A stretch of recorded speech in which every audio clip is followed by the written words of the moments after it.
I'm going to share with you in this video some of the books that I've used in my ongoing research on the Negro,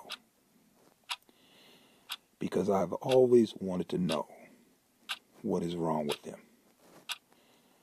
because I don't think that anyone in their right mind can disagree with the fact that there is something seriously wrong with a lot of black folk. And I've endeavored to try to find out what that is. Many of the books that you're about to view has assisted me in that effort. Some of these books are considered racist. Some of these books were written to defend slavery. But again, as I've always told you, you don't really understand your position until you understand your opponent's position. This is the reason why I admire works such as The Negro, A Menace to American Civilization. Classic foundational book. You got to read this if you really want to understand the pro-slavery argument. The Negro Beast by Defending Slavery, which dealt with Paul Finkelman's classic on the pro-slavery advocates. Then we deal with The Negro Beast by Charles Carroll. I mean, these are classic works that I've used in trying to understand this Negro. George Fitzhugh, Cannibals All, or Slaves Without Masters. Many people will say these are racist books. These were written by white racists. I believe they were written by prophets, because when you look at what they wrote and you look at this Negro in 2014, it all makes sense.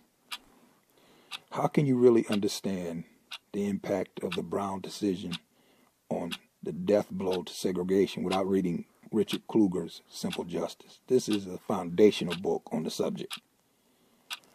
John Hope Franklin's From Slavery to Freedom. I mean, this is the definitive book on African American history.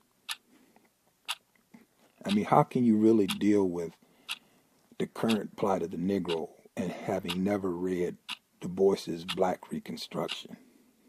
I mean, these are foundational books that has helped me shape my thinking on this Negro. I mean, I've mentioned this book in many of my videos. I mean, it blows holes in that argument that slavery destroyed the black family. We already know that that's not true. We already know that there was a black family unit after slavery. I mean, Rayford Logan's The Portrayal of the Negro. I mean, if you haven't read this or even looked at it, then you really can't talk about the current plight of the Negro. This is another reason why I don't debate with people. Because when I come with sources and they want to give me their opinions, John Hope Franklin's Reconstruction, I mean, this is foundational information.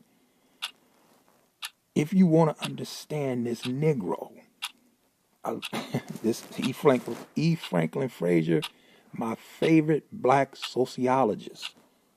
He was the one that opened my eyes on religion. He was the one that woke me up when it came down to the black church. And here's the book that I read that really foundational, just opened my eyes on the whole workings of the Afro-American Negro church. E. Franklin Frazier, look him up. Edward Blyden's Christianity, Islam, and the Negro Race deals with these two religions and their impact on black folk.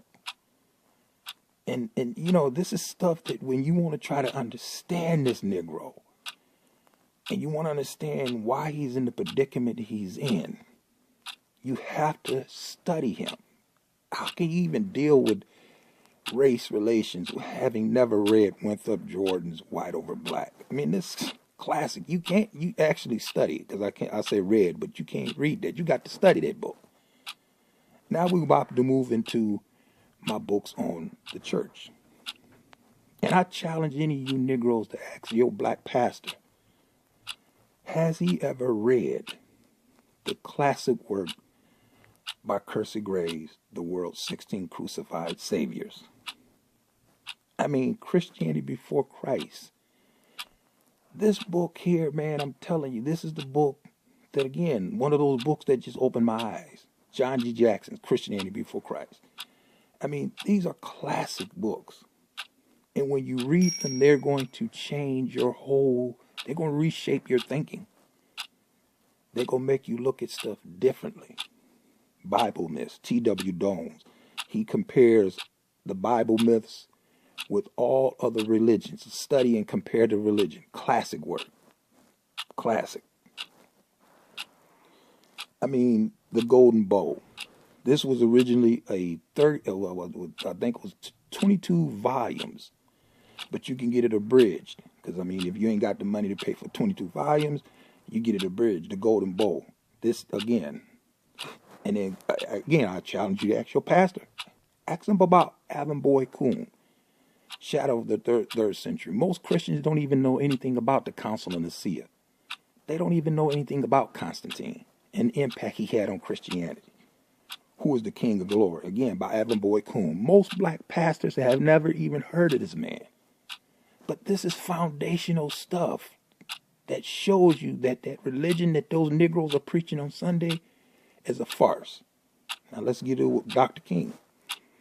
And the reason why I hang his picture upside down. I mean, you got to get plagiarism and the cultural war. If you haven't read this book, if you haven't read David J. Garrow's classic on bearing the cross, or Taylor Branch's 3 volumes on Dr. King, this is the reason why I don't debate with these Negroes.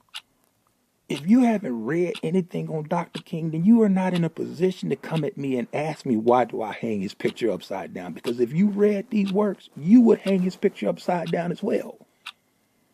But many of these Negroes don't spend time reading or doing research. They want to debate and argue, but they don't bring anything to the table. This is the reason why I don't debate with them. I'm giving you sources. You're giving me your opinion. There's something wrong with that picture. I mean, again, if you haven't read any of Taylor Branch's works, David J. Garrow's, if you haven't done this foundational study of Dr. King, then you're not in a position to say anything to me about Dr. King. I just don't waste my time with it.